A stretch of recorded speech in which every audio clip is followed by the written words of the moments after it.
Breaking news coming into our newsroom this Friday morning. Officials with THP have confirmed that one teen is dead after a wreck overnight.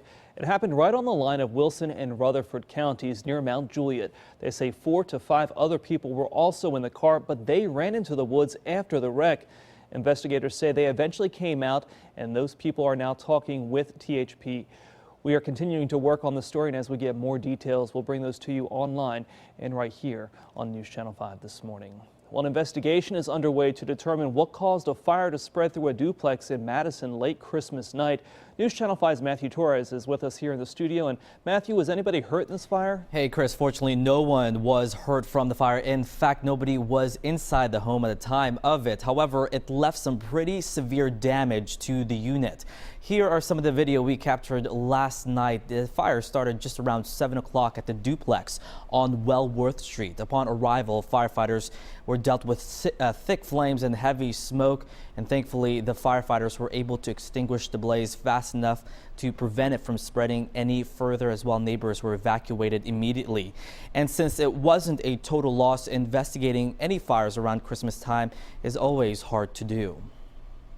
This time of year, you know, it's difficult to say what causes a lot of fires. I would say cooking and different things cause a lot of fires. It's unfortunate that, especially on Christmas Day, something like this took place. And since the cause is unknown, the fire marshal will be out at the scene investigating this morning. Chris, back to you.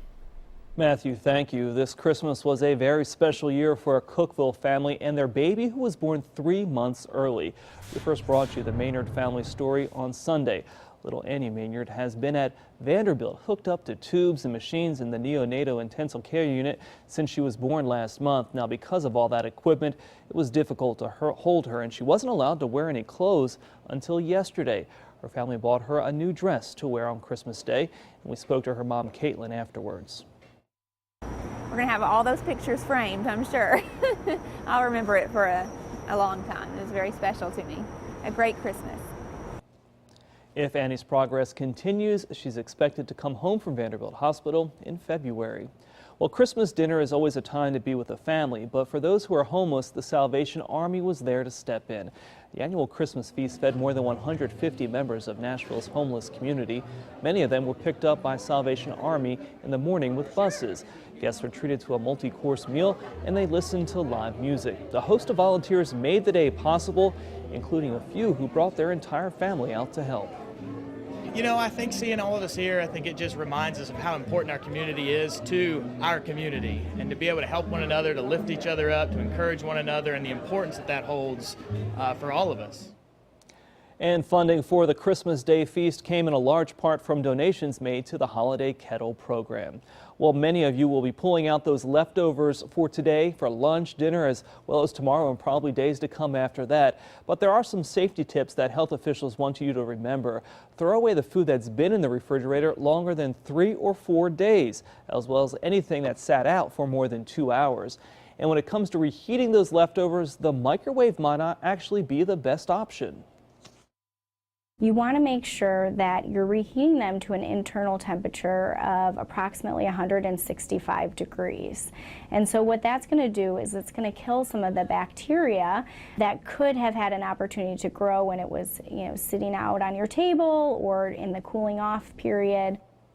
And don't be fooled if those leftovers still smell or look okay. Officials say bacteria can't always be seen, smelt, or tasted. If you're in doubt, just throw it out.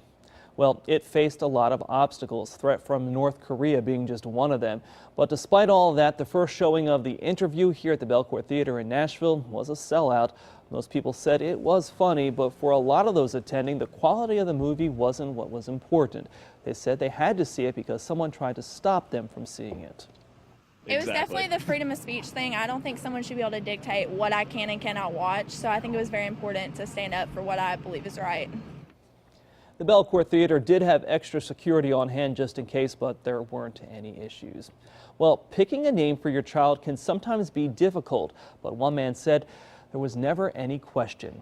Jack Daniel Leathers is named after, well, of course, Jack Daniel's whiskey. He says his parents did it to spite their parents. So when he and his wife were expecting, they decided to continue to the tradition. Jim Bean Leathers was born last month.